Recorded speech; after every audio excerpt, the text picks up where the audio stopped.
ओम श्री सनातन धर्म देवाय नमः। कक्षा संख्या 49 हमारी पुस्तक है मनुस्मृति जी और हमारा उद्देश्य है धीरे धीरे सनातन धर्म जी को समझना। भगवान गुरु जी राम जी की अहेतुकी कृपा से प्रयोग की जा रही पुस्तक है मनुस्मृति ही, काशी संस्कृत ग्रंथमाला 114, चौखंबा संस्कृत भवन वाराणसी। हर श्लोक के बाद भगवान गुरुजी कुल्लूक भट्ट जी का भाष्य पढ़ा जा रहा है। आज की कक्षा में जो श्लोक किए जाएंगे उनका क्रम ये है।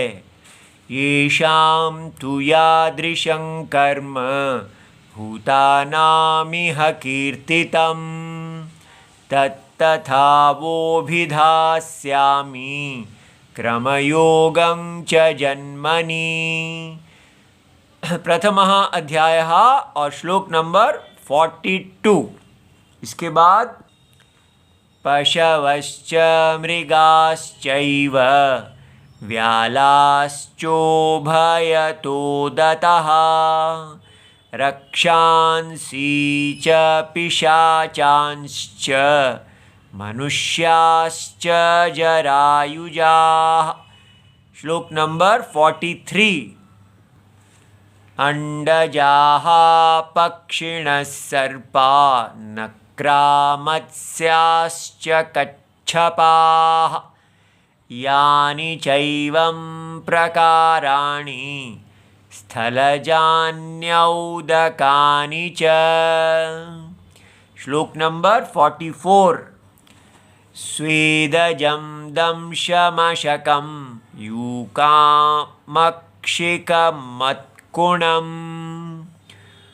ऊष्मणश्चोपजायन्ते यच्चान्यत् किंचिदीदृशम्। श्लोक नंबर 45। उद्भिज्जाः स्थावराः सर्वे बीजकाण्डप्ररोहिणः ओषध्यः फलापाकान्ताः बहुपुष्पफलोपगाः। श्लोक नंबर 46 यहाँ तक पढ़ने का प्रयत्न करेंगे।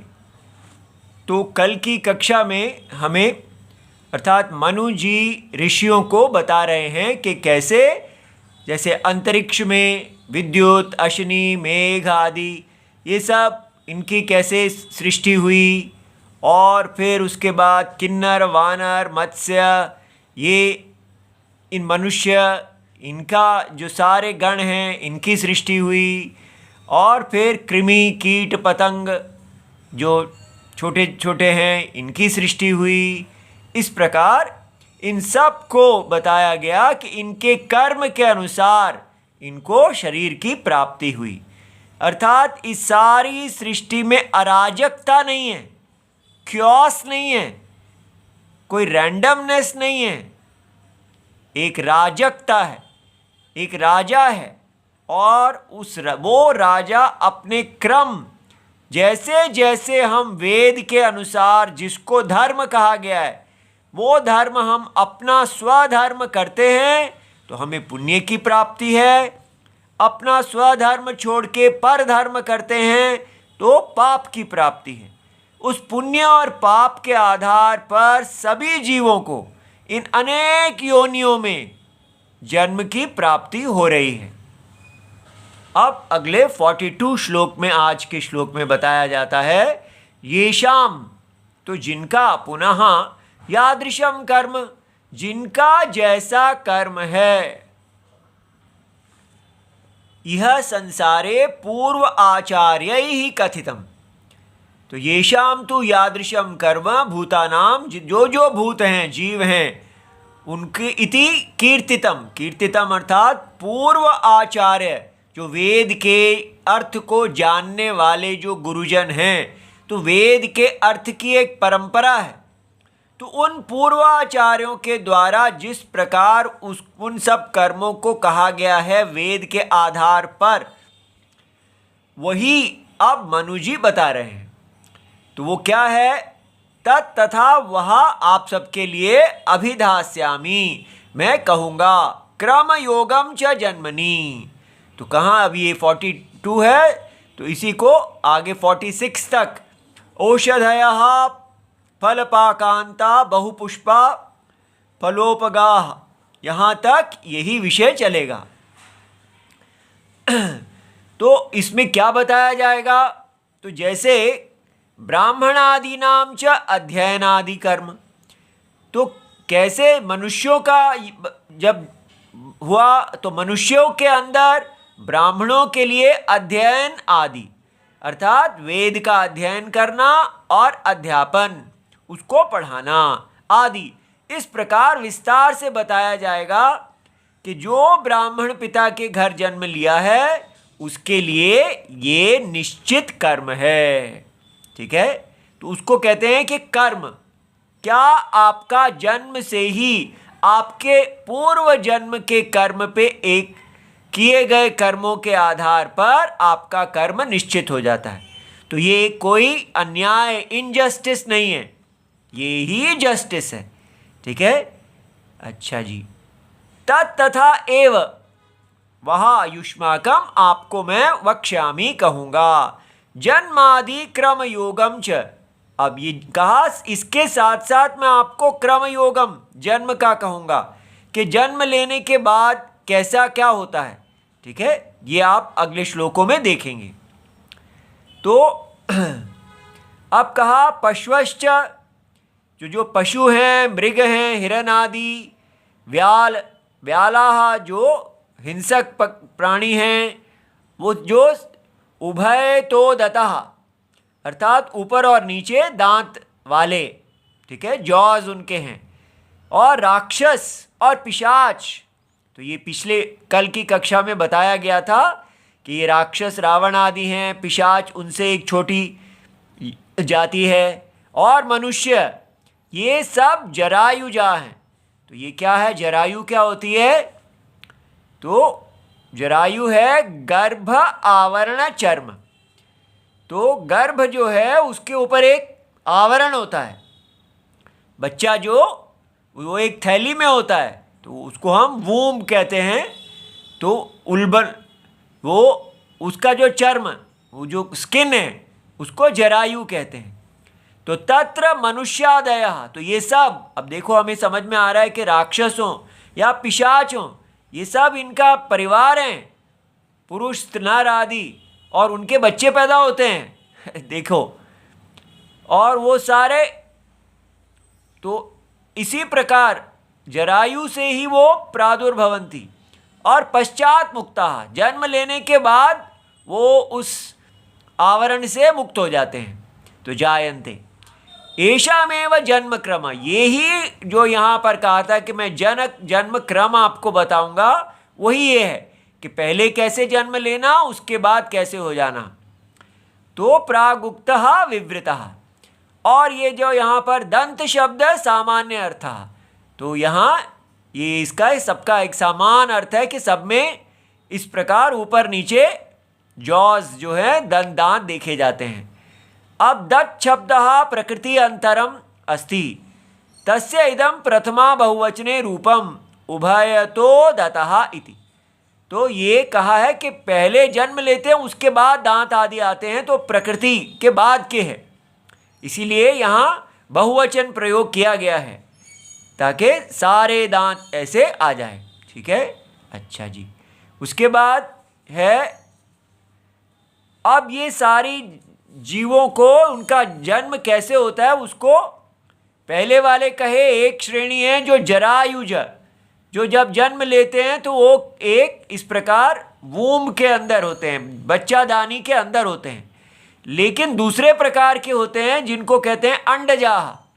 तो उसमें पक्षी, देखो सर्प, सांप के अंडे होते हैं, नकरा, क्रोकोडाइल, जो मगरमच्छ है, मत्स्य, फिश, ये सब अंडे से जन्म लेते हैं। कच्छप, जो टॉर्टॉइस, कछुआ, यानी च एवं प्रकाराणी, इस प्रकार के स्थलजन, भूमि पर रहने वाले, और औदकानी, जल में रहने वाले से संबंध रखने वाले। ठीक है, देखिए, तो ये सारा ज्ञान हमें इस समय बायोलॉजी इत्यादि ये सब पढ़ाने का उद्देश्य नहीं है, ये वेद का विषय नहीं है, लेकिन वेद जो हैं हमें बता रहे हैं कैसे ये सब अपने अपने कर्मों से जीव जो है ऐसे को प्राप्त करता है, इसलिए इस सारे का वर्णन है।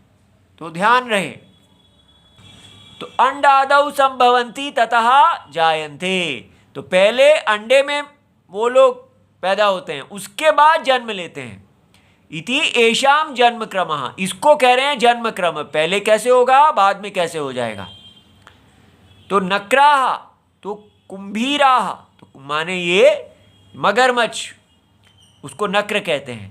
तो स्थलजानी, तो क्रिकलास आदिनी, तो छिपकली आदि ये सब जो हैं वो जो ऐसी प्रकार के, तो वो छिपकली भी अंडे देती है वो, और स्थल भूमि में पै होती है। और औदकानी शंख आदिनी, देखो शंख जो है वो एक प्राणी होता है जो समुद्र में से निकलता है, तो वो उसकी कहा शंख जो है वो जल के साथ संबंध रखने वाला है।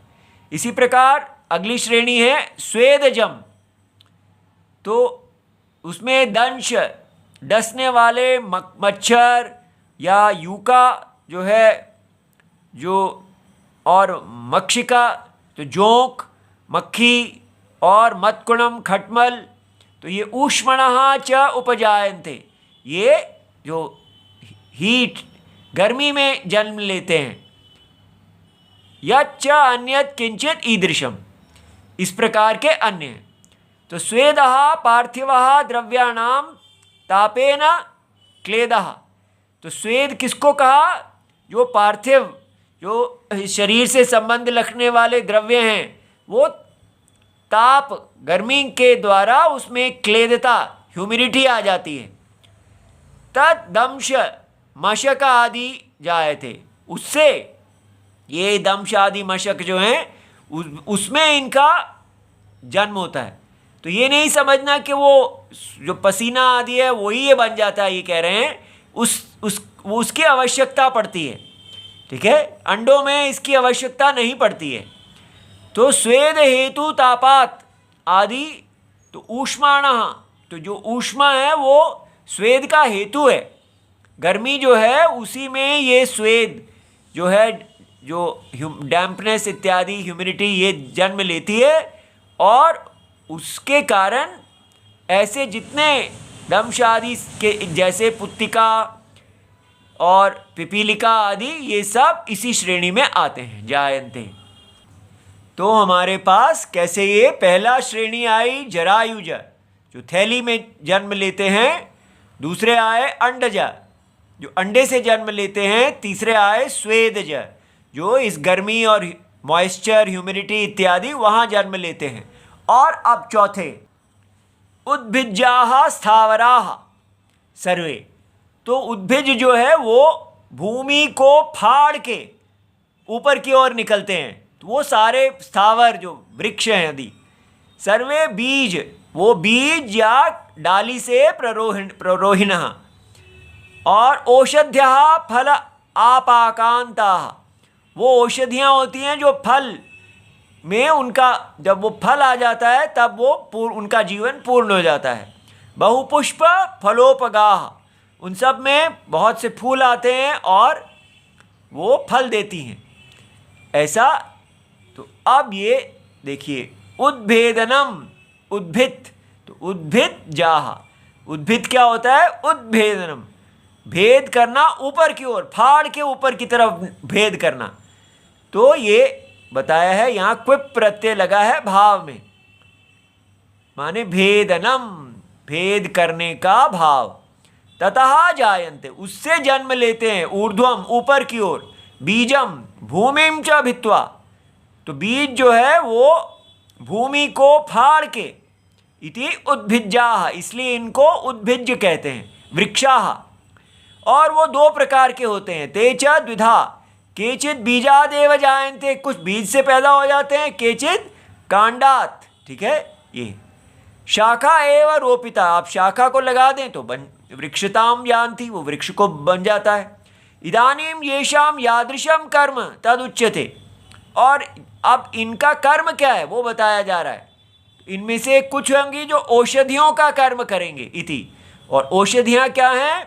व्रीहि, चावल, यव, जौ जो है। तो फल पाके न एवं नश्यन्ति, जब इनका फल आ जाता है और पक जाता है तो ये नष्ट हो जाती हैं। हर बार ये नहीं उगती हैं, पेड़ के समान नहीं होती हैं। तो ये इनका कर्म है, ये जीव हैं। बहुपुष्प फल युक्ता च भवन्ति।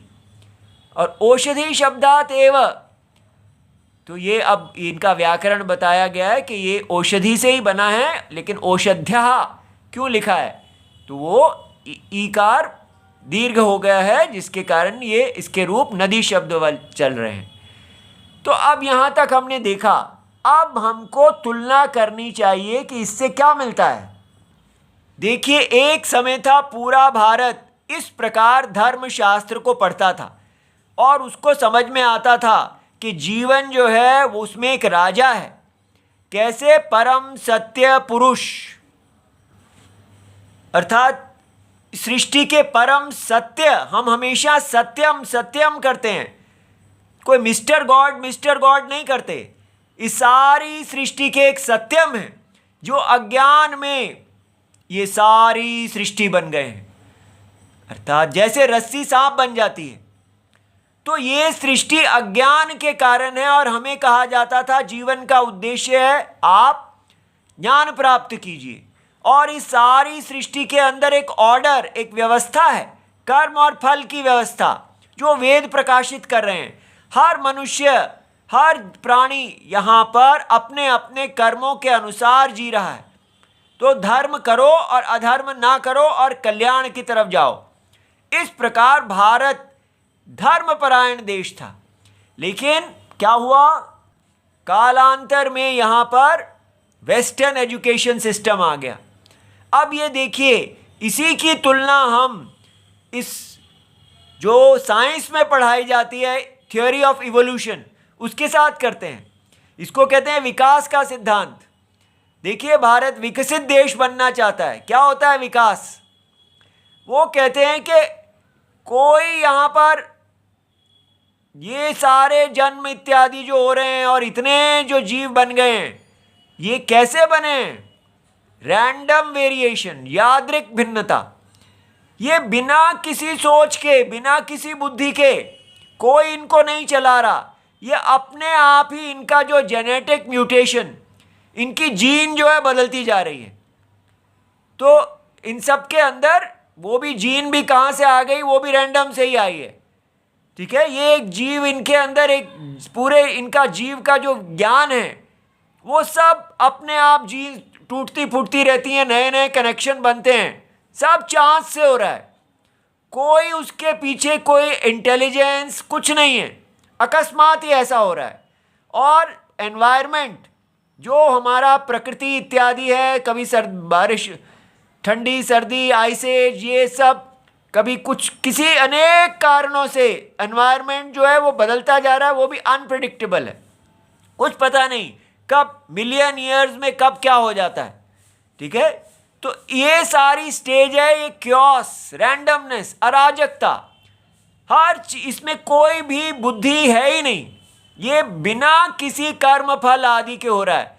ना कोई ईश्वर है, ना कोई पूर्व कर्म है, बस ऐसे ही तुक्के से ये सब होता जा रहा है। तो रैंडम, ये पहली स्टेज है। अब दूसरी स्टेज क्या है? अब ये जब अलग अलग इनके पैटर्न्स बन गए हैं ऑर्गन्स के, सब नए नए जीव बनते जा रहे हैं, अब क्या होगा? प्राकृतिक चयन।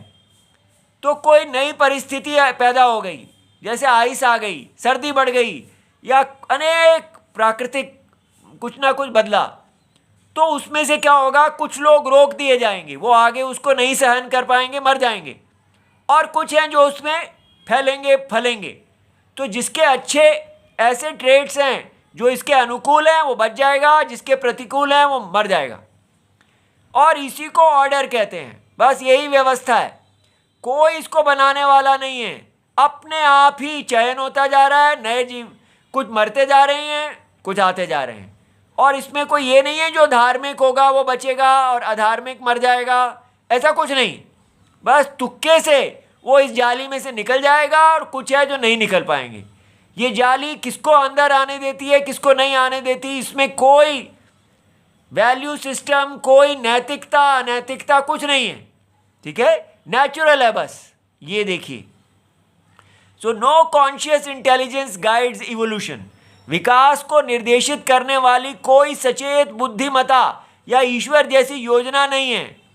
नो फोरसाइट, कोई दूरदर्शिता नहीं।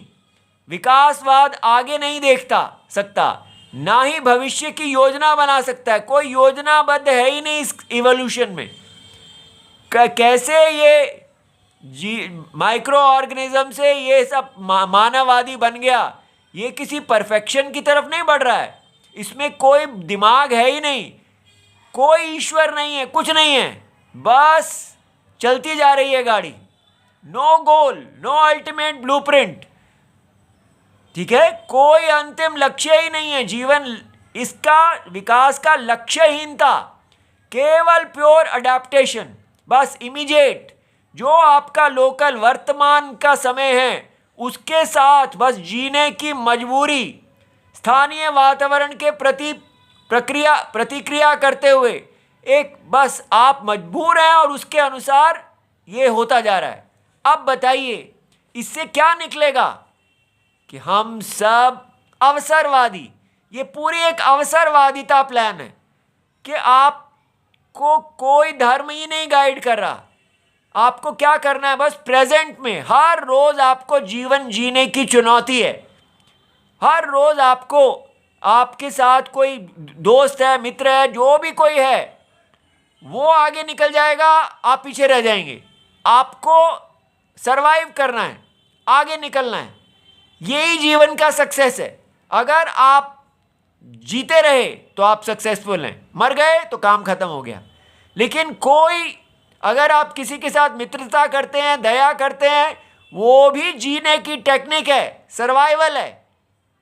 कि आप लोग, दो लोग मिल जाते हैं या कोई परिवार मिल जाता है तो उससे अपना सर्वाइवल बढ़ाओ, और अगर कब उसको छोड़ दो, ताकि सर्वाइवल अगर कहता है कि अलग होना ठीक है तो अलग हो जाओ। हर चीज केवल जीने की मजबूरी। बताइए ऐसे क्या जीवन निकलेगा इससे? कोई धर्म नहीं। और यही आजकल चल रहा है। भारत ने वेद को छोड़ा और इसको पकड़ा, लेकिन जहां ये साइंस निकली उसने अपनी ईसाई और मुसलमान आदि वो सबको नहीं छोड़ा। वो अपनी जन्नत और हेवन के लिए ही जीते हैं और साथ में इसको करते हैं पालन, दोनों पकड़े रखे। हमने अपने वेद को समझ लिया कि वो सब बेकार है और यही ठीक है, इसको हमने सिद्धांत मान लिया। और अब हम कहाँ रह गए हैं? दिशाहीनता, केवल बस जीना ही है। और उससे जीवन कितना नष्ट हो रहा है, इस पे विचार होना चाहिए। ओम नमो भगवते वासुदेवाय, प्रणाम।